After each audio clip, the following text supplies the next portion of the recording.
So now I'm going to check the cylinder head, and I'm going to check the cylinder head face for any warpage. It can have a little warp.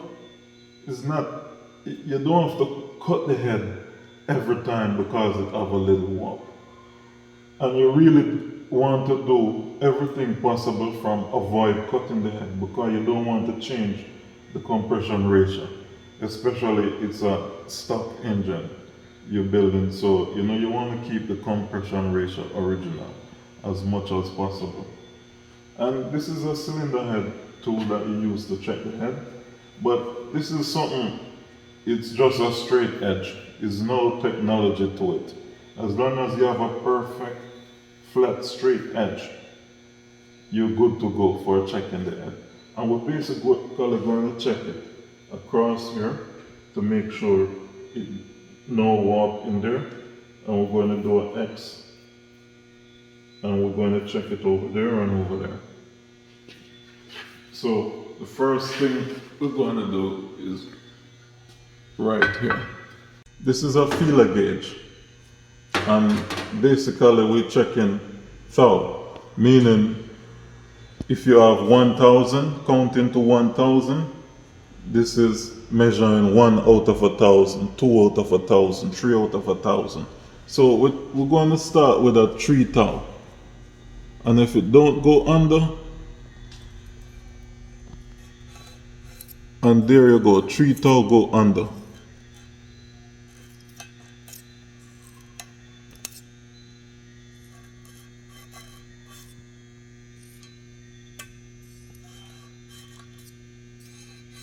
So we're going to go up to our next bigger gauge. So now I'm up to 4 thou.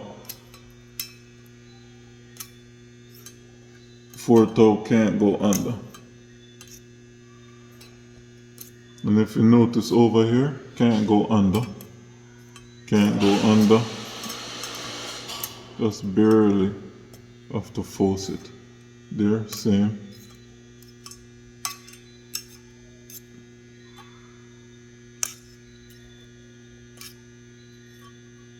So it have like 3.5, and we'll keep going up until which one don't go under none at all. So now let's go for 5 thou.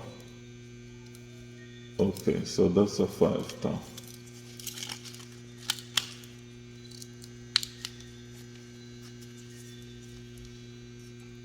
So there you go, 5 can't go under, none at all.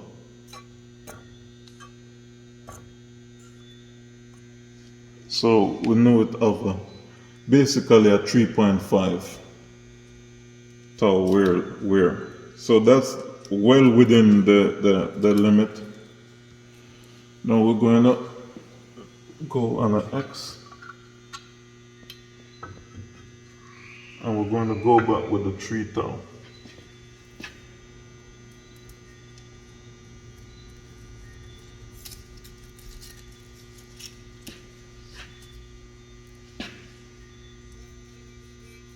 See 3 thou fly underneath in the center, same 3 thou.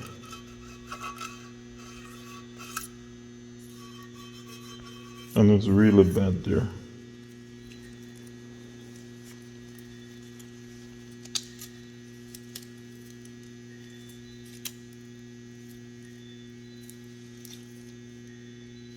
Let's go with a 5, see what happened with 5.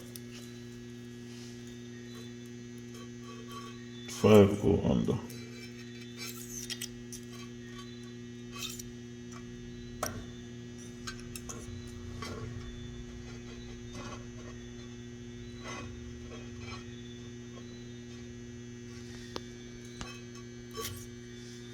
Let's go with a 6.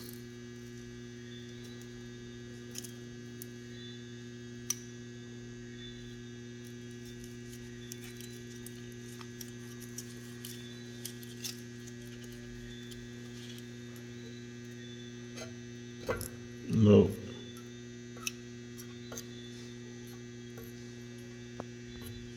So it have a 5 toe wear. So let us see if it have a 5 toe all the way across.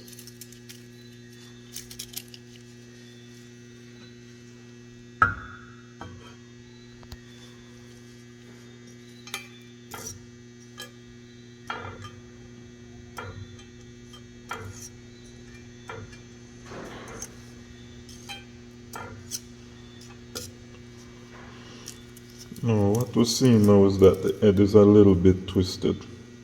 So someplace 5 can go under.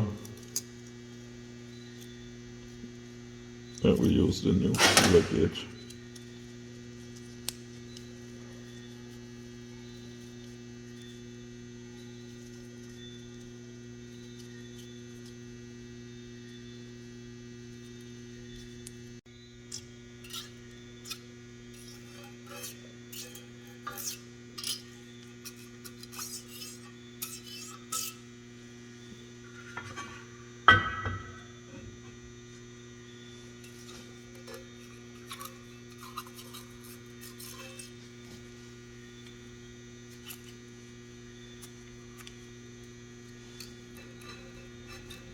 And you can see over here is really bad.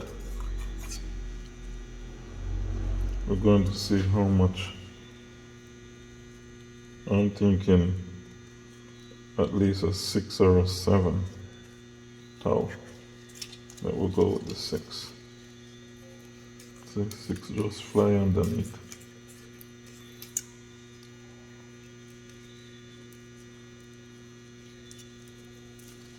We'll go with a 7. 7 go on the same.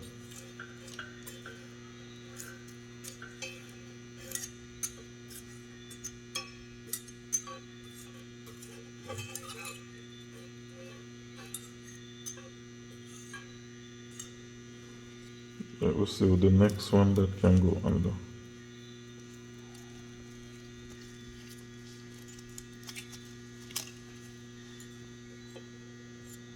So we have a 7 towel. Okay, so the final result is the head is warped and you can see it look perfect with your eyes. We need this to have a perfectly level surface. So we're definitely going to have to cut the head, and we're also going to give it a pressure test to make sure that no water, there's no small cracks where water going into the intake ports or water escaping into the exhaust ports, because that will also cause, serious damage. And with this warping here, this definitely will make it mix the oil and the water together, and you want to avoid that. So this will have to head off to the machine shop, and this is where you still need some young machinists coming through the system. But now we're going to just move to the engine block, and we want to check the face of the engine block, because we want it to have a perfectly level surface. But this is cast iron. It's not so easy to cut and get a perfect level surface. So if it have a little warp, as long as it's within the tolerance or the wear limit, then we won't machine it. So let's do it a check, give it a check, and it's the same procedure as checking the cylinder head. So I'm going to start out with, say, a 3 thou and 5 thou. 3 thou and 5 thou we're going to go with. So first let's go with the 3. And 3 is good. Perfect. Actually we're going to go I think this feeler gauge stop with a 3. And this where sometime the old still have some importance more than the new tool, because this feeler gauge is much older, but it actually go less than 3. So it actually going down to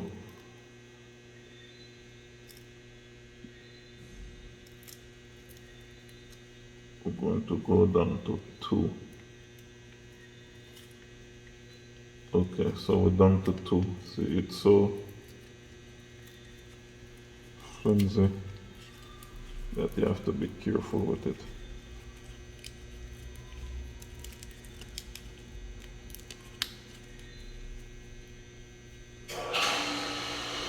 So let's go down to a 2, and 2 good. So far so good.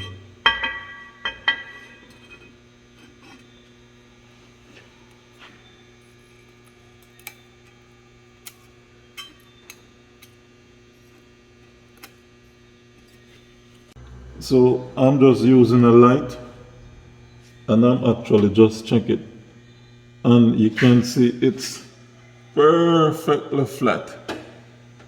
No light underneath where the surface touching.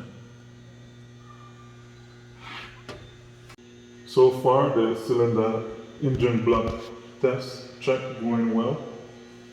Even though there's a little bit of pitted, and it can come a little closer to the camera. Even though there's a little bit of pitted in this area, but that's just where the gasket is and water normally going across those areas.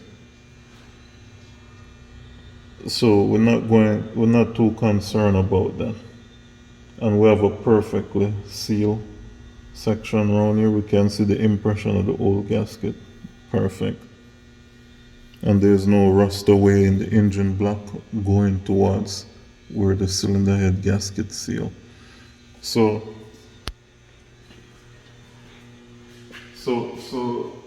far this area of the engine block is in excellent condition. Now we're going to just check the cylinder bores to see if they're within the limit, or if they need to do, if we need to do something to the engine block. This is the telescopic gauge, and we have 2 different size micrometer, and this is what we're going to use to check the cylinder bore. But before we go to that, we have to go back to the technical specification. We want to know the cylinder bore, the diameter, what it's supposed to be. So we're going through here, and here we have engine block, and you have many different type engine, but we're dealing with the M10 engine, and it's supposed to have a bore of 89.0 millimeter to 89.01 millimeter. So we're going to check the cylinder and make sure we're within that tolerance. So with this telescopic gauge, we're going to check to see the bore of the cylinder.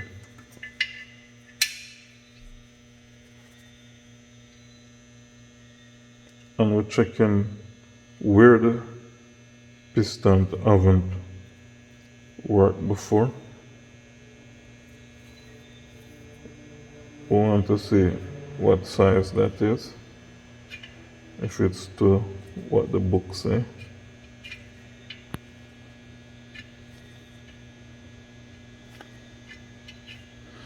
Okay, so we're going to use the micrometer now and check. This micrometer is too big, it's all the way in. This micrometer too small. So for the second time, we gotta go for the old tool what we say we don't use because we have new tools, but it's the correct size.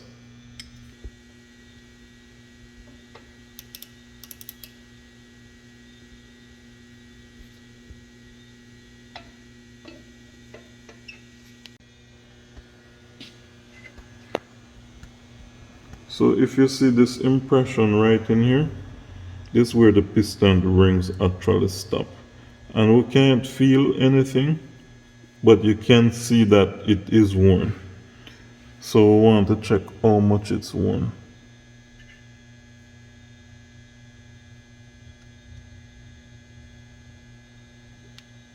So we're going to just make this a little tighter.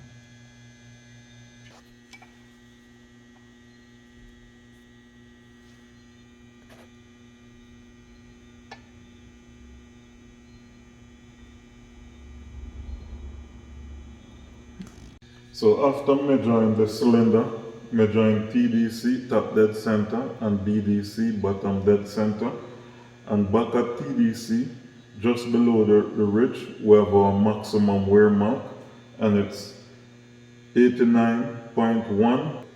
This is fine, not a big deal. The engine, you can go with up to even, in the real world, you can go up to even with a 4 thou, 3 thou. So the engine block is in good shape. So now we know our beautiful paint job wasn't for nothing. So the next thing we're going to do with the engine block is change out this cold plug or core plug. And then we can start, clean the threads for the cylinder head bolts and give it a final cleanup and start to fit it up.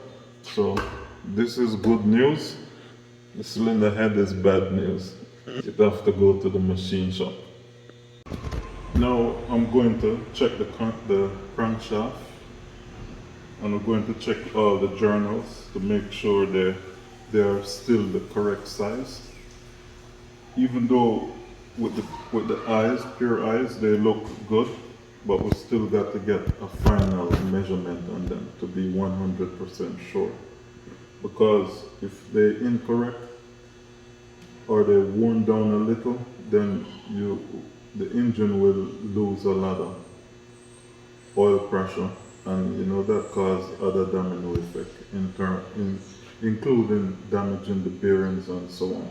So we want to make sure that the journals are okay, and we don't want to fit the engine up and it have any abnormal noise coming from any of these internal parts, especially the crankshaft. Now I'm just checking to see what the size of the journal should be for the crankshaft. And what we have here, main bearing journal diameter standard. So it's going to be 54.98 to 54.99.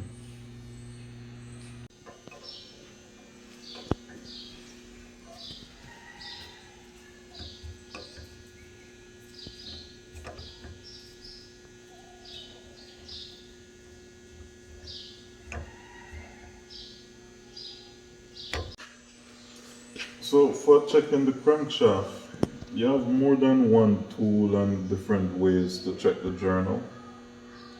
We have a Vernon caliper here, which is a digital caliper,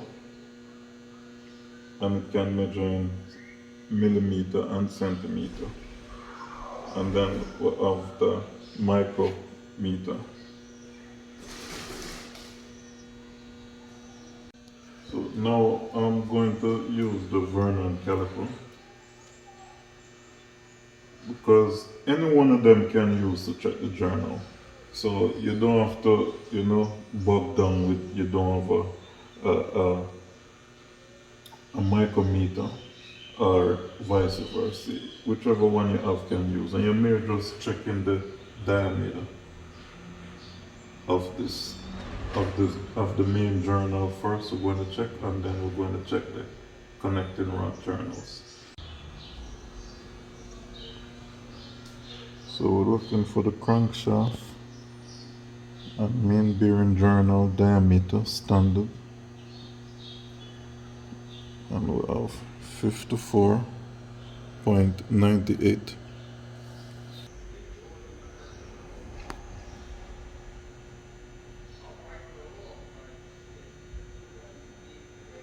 See, it's too tight there. See, you can see the difference in.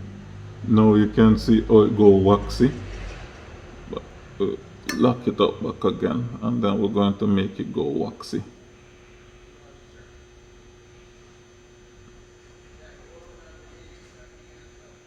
Okay, and there you can see how it's not tight and it's not loose, and we're right on the specs. And this is what you want. See, if I hold the tool up like that, it just go down, but with a slight resistance. We call it waxy.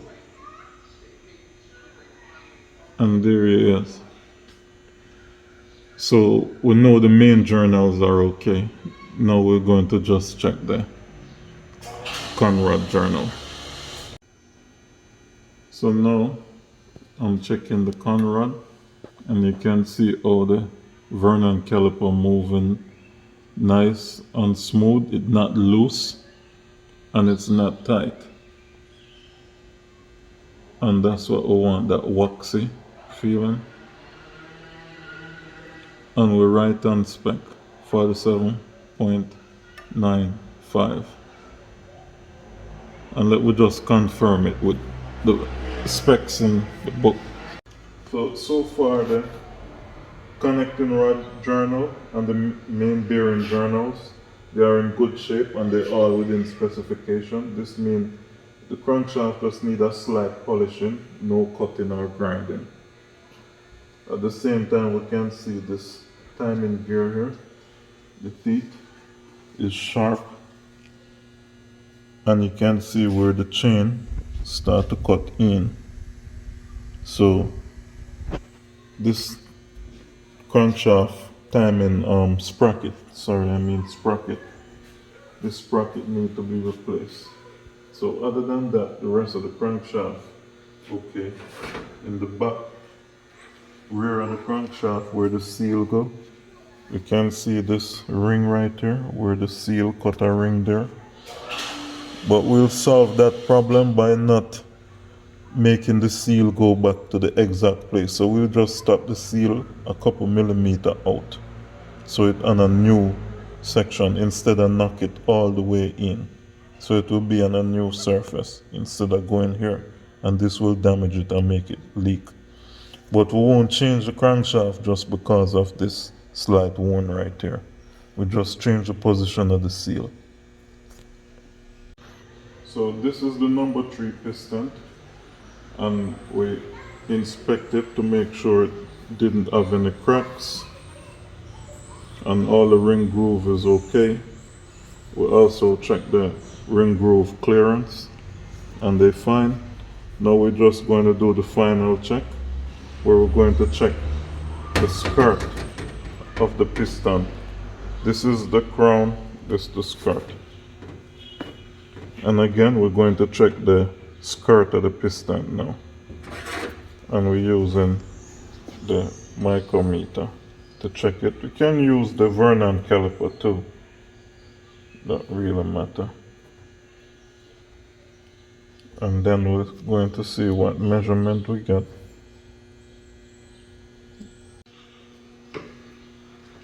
And same way how we do the crankshaft, we don't want it tight.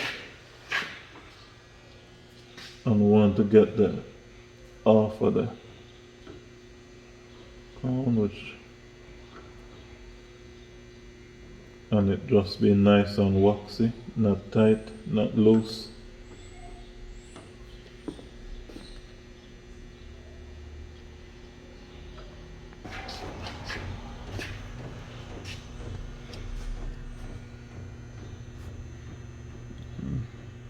Piston to cylinder wall now. Piston diameter. So for the M10, going to be 88.97. So we're just using the Vernon caliper now to check, and this is a digital Vernon caliper. So this is going to tell us, and same way, it's not tight, it's not loose, and we're checking the widest part of the skirt of the piston. And if you notice, I check it already, and then I come back and I check it, and we're checking again. So with this part of the work, you always want to double check more than one time to be absolutely sure. So there we are, piston diameter standard for the M10 engine, 88.97 millimeter. So we're dead on. So we know the pistons are good. For the apprentice, or the new trainee, you want to take care of your manuals, and this is stuff that you have to invest in from your personal cash. This is investing in yourself, in your career. It's not all the time the company go and buy you every book, every material you need. But this is where you have to sacrifice a little bit and buy your books. Now it's different from before. You can get a lot of this stuff on software. So you buy a software, it covers a whole lot of vehicles. But you not just buy it, you have to also protect them and take care of them. If you notice, these books still looking new. This one over here, this is about 25 a year old, and it's still looking new. You have to take care of your data. And I even still have a lot of my classwork. I'll show you some of them in some of the future videos, where you have to take care of your data, because from time to time you will need to go back to those data to check. And no matter how good you are in the work, you need to know the correct specs or the correct specification for every area of the vehicle you're working on, whether it's electronic or whether it's some mechanical stuff. You need to know what the manufacturer wants this to be. It's different if we're making a race car or a race engine, and we're coming up with our own calculation and formula based on what performance we want. But we're talking about stock, standard engine and repairs. You need the manual. For a mechanic that work in a dealership, they'll tend to be more on with certain specs, but that's where, if you're a mechanic that work on many different vehicles, that's where you have to collect data and store it for your use, and don't just depend on the company. It seems like how you would hear the teachers say they buy different stuff from their salary so they can, improve whatever process they want to use to teach their student. It's the same way as a mechanic. You have to buy the necessary data to improve yourself. You have to always take that step and go on the next course. Research the newest product. Find out the latest up-to-date information on different sections of the engine.